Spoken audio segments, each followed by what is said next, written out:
Next question is, let the vectors vector A, vector B, vector C given as a1 I cap plus a2 j cap plus a3 k cap plus a vector. b1 I cap plus b2 j cap plus b3 k cap is your b vector.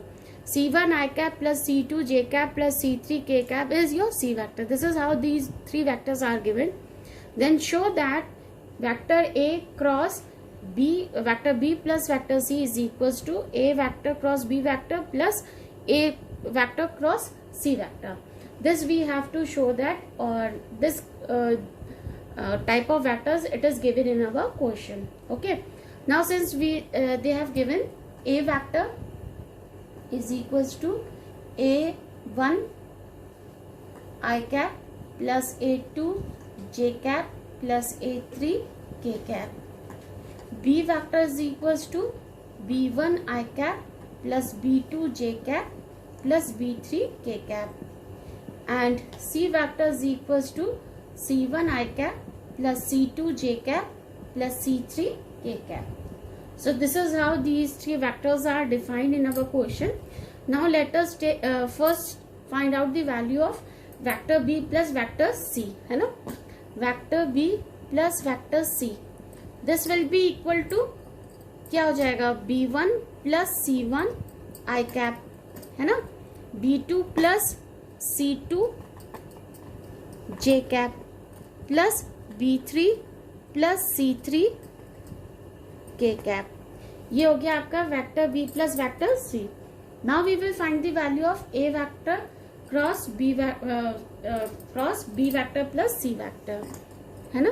तो A vector cross B vector plus C vector is equals to determinant ये आ जाएगा A1 B1 plus C1 J cap ये आ जाएगा A2 B2 plus C2 K cap A3 B3 plus C3. आया ना आपको समझ में?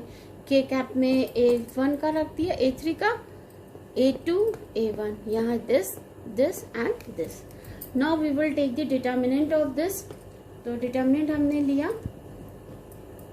ये वाला कटा A2 into B3 plus C3 minus A3 into B2 plus C2 I cap minus A1 into B3 plus C3, this is A1, ठीक है, और minus A3 into B1 plus C1 J cap plus K cap का कटा, यह आएगा A1 into B2 plus C2 minus A2 into B1 plus C1 K cap.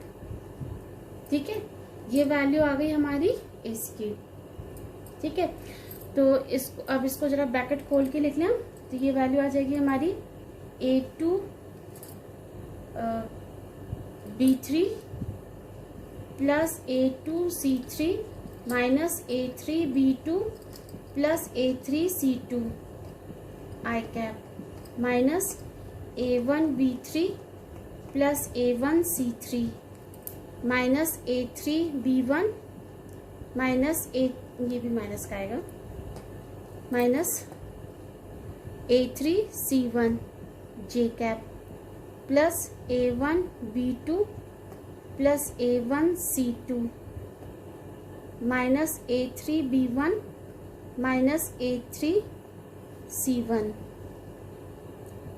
नहीं, कितना होगा? ये कटेगा तो A2 ये भी A2 ये भी A2, ये A2 है K कैप.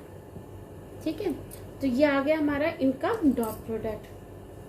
अब हम लेते हैं A vector cross B vector, है ना? ये हो गई हमारी इक्वेशन नंबर, इसको हम दे देते हैं इक्वेशन नंबर 1.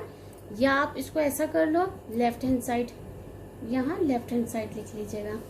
अब हम यहाँ लिखते हैं राइट हैंड साइड.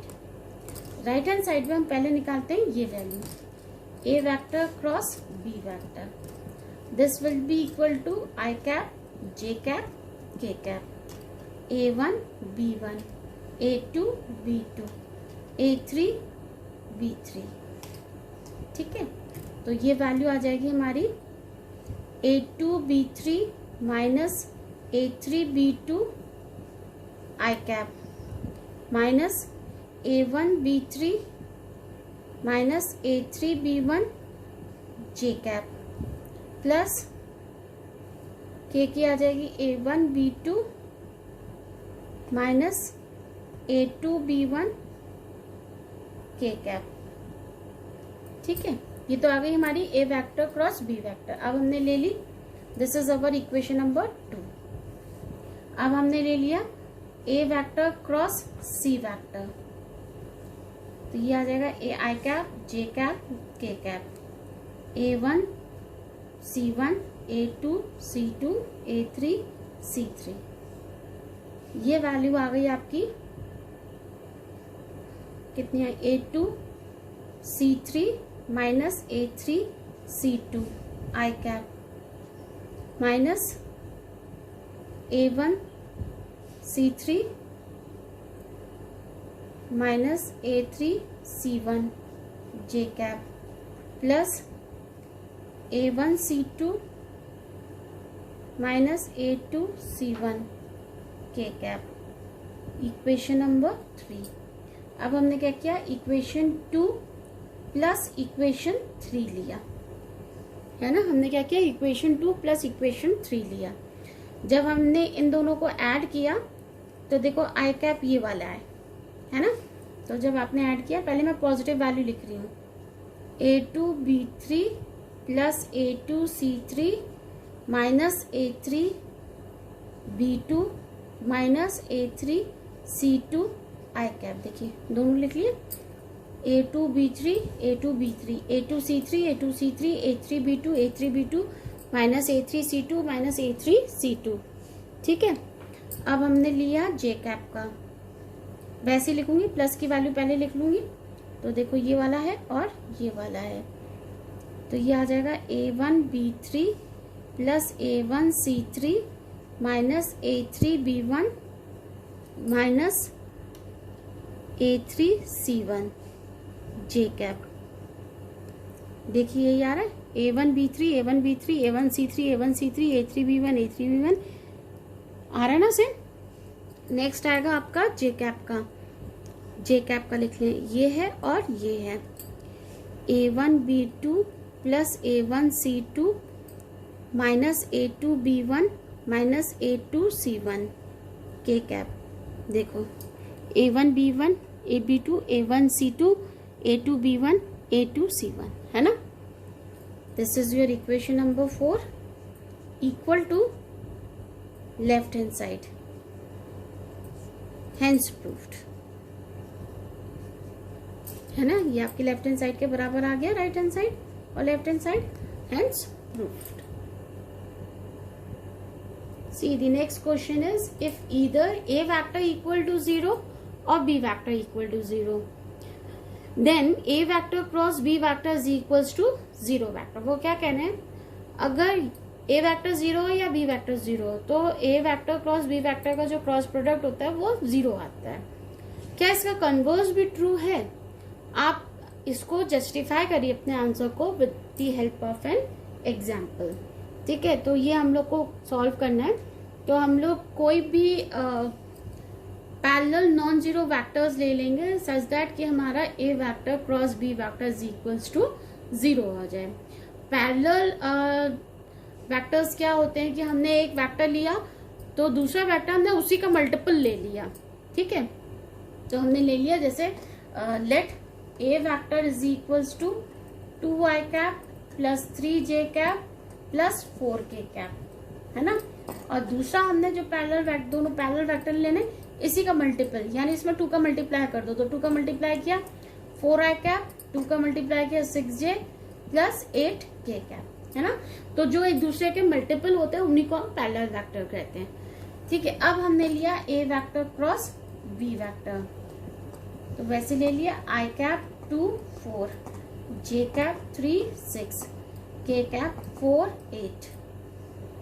ठीक है, तो जब हमने सॉल्व किया तो ये आया 3 8 जा 24 24 माइनस 24 6 4 जा 24 आई कैप माइनस 2 6 जा 2 8 जा 16 माइनस 4 4 जा 16 प्लस 2 6 जा 12 माइनस 3 4 जा 12 कितना आ गया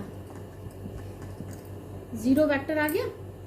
ठीक है, और हम ये देख सकते हैं यहाँ पर also we can see that determinant of A vector is equals to 2 का स्क्वायर प्लस 3 का स्क्वायर प्लस 4 का स्क्वायर 4 9 16 तो ये आ गया आपका 29 तो ये आ गया आपका root 29 implies which is not equal to 0 है ना। This implies a vector is also not equal to 0। ठीक है, ऑल्सो बी वैक्टर ले लें हम, मॉड ऑफ बी वैक्टर ये कितना आ गया 4 का स्क्वायर 6 का स्क्वायर 8 का square 16 36 64 116 this will be equal to under root of 1/6 which is again not equal to 0। This implies vector b is also not equal to 0। तो इसमें हमें क्या मिल गया This implies the converse of the given statement need not be true। जरूरी नहीं है कि इस स्टेटमेंट का कन्वर्स भी ट्रू हो।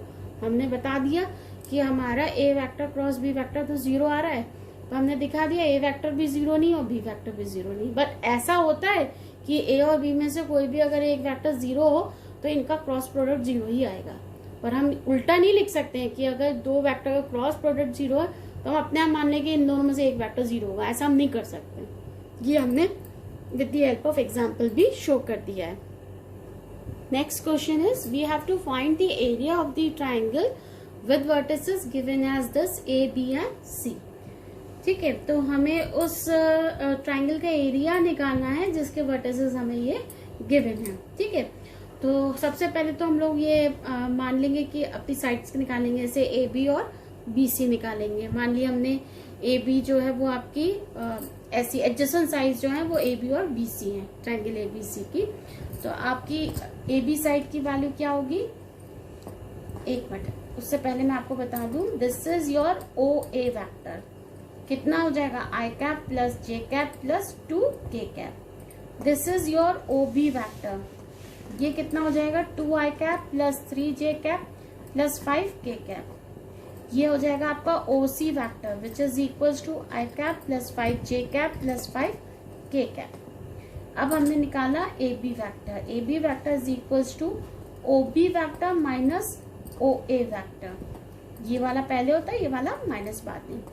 तो 2 माइनस 1 इज 1 तो i cap, 3 minus 1 is 2 plus 2 J cap, 5 minus 2 is 3 plus 3 k cap.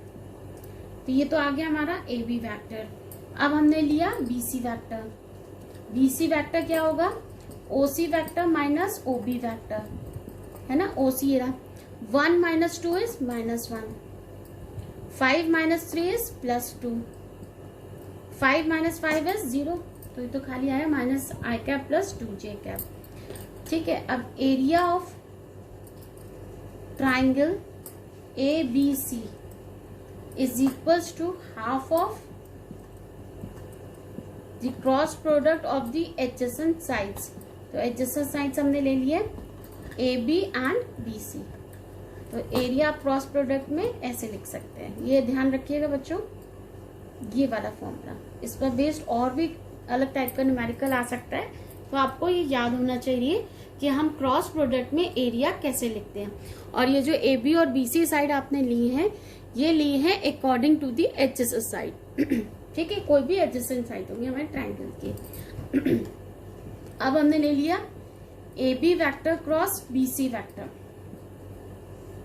I cap के नीचे आ जाएगा ए बी 1 माइनस 1, जे कैप 2 2, के कैप 3 0।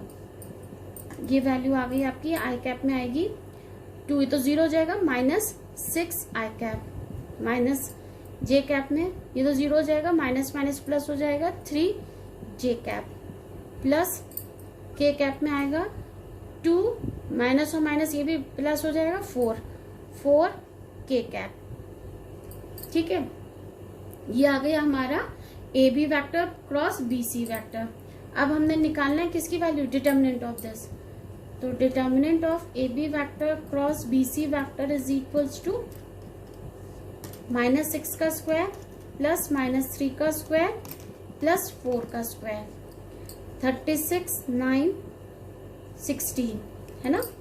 तो ये हो जाएगा 36 9 16, तो ये हो जाएगा 12 और 9 5 6 61 है ना। This will be equal to under root of 61। ठीक है, this implies area of triangle ABC is equals to root 61/2 square units. Square क्यों, एरिया हमेशा स्क्वायर यूनिट्स में आता है, इसलिए हमने इसको लिखा है square units. This will be the answer of this question. Now the next question is find the area of the parallelogram whose adjacent sides are determined by the vector this and this। ठीक है, तो सबसे पहले तो हम लोग देखेंगे area of parallelogram. Area of parallelogram is equals to determinant of A vector cross B vector where a vector and b vector are its adjacent sides. ठीक है, नाउ एडजेसेंट साइड्स आपके गिवन है इस तरीके से, ए वेक्टर बी वेक्टर इस तरीके से गिवन है। तो हमने सबसे पहले ले लिया a vector cross B vector, तो ये आ गया आई कैप 1 2, जे कैप -1 -7, के कैप 3 1। तो ये आ गया ये आ गया आपका -1 × -1 plus 21, -1 plus 21 is 20 I cap, -1 -6 तो -5 आएगा, तो ये हो गया +5 जे कैप, प्लस के कैप में -7 प्लस 2 -5 के कैप। तो ये तो आ गया आपका क्या, A vector cross B vector. Now determinant of A vector cross B vector is equals to आ जाएगा 20 का स्क्वायर प्लस 5 का स्क्वायर प्लस -5 का स्क्वायर, तो ये आ गया 425 25 10 5 4 which will be equal to 450 under root 450। तो उसके फैक्टर करके देखते हैं, 2 2 2 5 है ना, 2 2 5 5 से किया 45, फिर 5 से किया 9 3 3 1, तो ये तो बाहर आ जाएंगे, 3 5 15 बाहर आ गया, 15 रूट 2 एरिया ही है, तो एरिया को फिर से हम देख लेंगे स्क्वायर यूनिट्स। ठीक है, this will be the answer of this question. तो again in this you have to remember the area of the parallelogram which is equals to mod of a vector cross b vector। ध्यान रखिएगा triangle का क्या था, 1/2 of a vector cross b vector, अगर वहां भी a और b adjacent sides के रूप में दी होती, यहाँ a वेक्टर और b वेक्टर एडजेसेंट साइड्स के रूप में गिवन है, इसीलिए मैंने a vector cross b vector सीधे सीधे ले लिया है। वहां हमें पोजिशनल वेक्टर गिवन थे, तो हमने पहले वेक्टर फाइंड किया था, फिर उसका क्रॉस प्रोडक्ट लिया था। Next numerical is let the vector a vector and b vector be such that mod of a vector equal to 3 and mod of b vector is equals to √2/3. Then find the angle between a vector and b vector if a vector and a vector cross b vector is a unit vector। हमने बता दिया कि a और b vector इस तरीके से defined है उनके मैग्नीट्यूड, तो हमें मैग्नीट्यूड एंगल निकालना है इन दो वेक्टर के बीच में। जहां आप बता रहे हो कि A vector cross B vector is a unit vector, है ना। तो इसका एक फॉर्मूला होता है बच्चों, फॉर्मूला जो होता है वो होता है A vector cross B vector is equals to determinant of A vector upon determinant of B vector, ठीक है, into sine theta N cap, ठीक है, where N cap is a unit, where N cap this vector, this is a unit vector perpendicular to both a vector and b vector, और theta जो है ये तो आपको पता ही है, angle between the A vector and b vector है, ठीक है। अब आपको दे रखा है कि A vector cross B vector is a unit vector, क्या गिवन है, इज ए यूनिट वेक्टर, है ना। दिस इम्प्लाइज, इसका क्या मतलब है, अगर मैं इसका मैग्नीट्यूड लूं तो उसकी वैल्यू कितनी होगी, 1, है ना।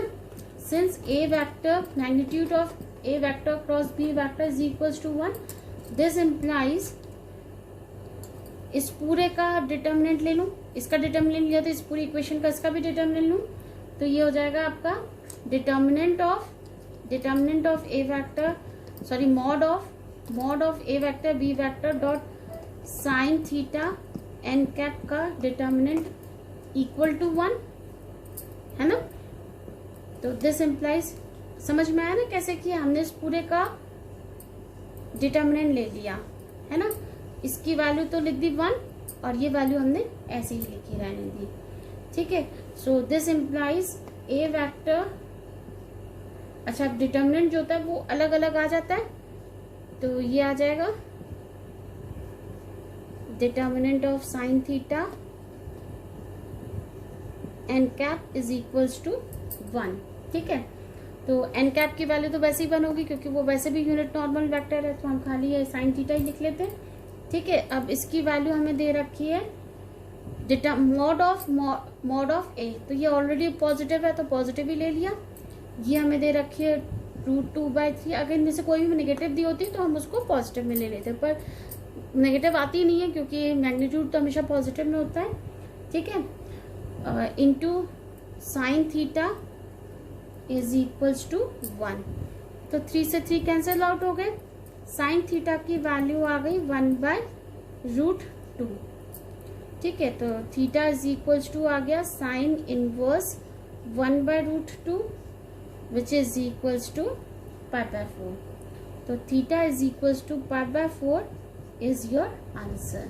So theta is equals to π/4 is the angle between the A vector and B vector, where A vector cross B vector is a unit vector. ठीक है। Next numerical we have, find the area of a rectangle having vertices A, B, C and D with position vectors given is this respectively. तो हमें क्या find करना है, हमें find करना है एरिया ऑफ एन रेक्टेंगल। तो एरिया ऑफ एन रेक्टेंगल अगर हमारा क्या हुआ, कोई भी दो एडजेसेंट साइड्स हो गई हमारी ए बी और बी सी, तो जो एरिया होता है that will be equal to determinant of the, वही determinant of the adjacent sides, है ना, cross product of the adjacent sides. तो हमें क्या क्या दे रखा है, जैसे ए का ये दे रखा है, यानी ओ ए वेक्टर हमें दे रखा है -i प्लस j/2 या 1/2 j कैप लिख लो, वो ज़्यादा सही है, 1/2 j cap plus 4 k cap. O B vector हमें गिवन है i cap plus 1/2 j cap plus 4 k cap. O C vector है i cap minus 1/2 j cap plus 4 k cap, और ओ डी वैक्टर है हमारा -i cap minus 1/2 j cap plus 4 k cap. अब हम कोई भी दो साइड्स मान ले एडजेसेंट, मान ली हमने, मान ली ए बी और बी सी, तो ए बी वैक्टर हो जाएगा हमारा ओ बी माइनस ओ ए, ओ बी माइनस ओ ए, तो 1 माइनस ऑफ माइनस प्लस हो जाएगा, तो ये आ गया 2i cap, 1/2 minus 1/2 0, 4 minus 4 is 0। B C vector ये हो जाएगा ओ सी vector minus O B vector, B C O C minus O B, O C minus O B, तो ये तो जीरो हो गया। ये हो गया आपका -1/2 -1/2 यानी माइनस जे कैप, और ये जीरो हो गया। ठीक है, अब हमने निकाल लिया A B vector cross B C vector, i vector लिखा 2 0, जे वैक्टर लिखा 0 -1, के वैक्टर के कैप लिखा 0 0। देख लीजिए है ना, 2 है यहाँ 0 हो जाएगा, जे यहाँ 0 तो 0 हो गया, ये -1 हो गया, के तो दोनों में 0 है, तो ये वैल्यू आ गई 0। आई कैप तो 0 हो गया, जे भी 0 और के कैप की आ गई -2 के कैप। ठीक है, तो determinant of A B vector cross B C vector is equals to -2 का whole square which is equals to √4 which is equals to 2। ठीक है, ठीक है। अब आपका नेक्स्ट आ जाएगा एरिया ऑफ, वही है area of rectangle is equals to area of parallelogram, है ना। तो एरिया ऑफ पैरेललोग्राम आपको पता ही है क्या था, लेकिन मैं यहाँ पे लिख देती हूँ area of rectangle is equals to mod of A B vector cross B C vector which is equals to आपने निकाला है 2 square units. This will be the answer. Okay.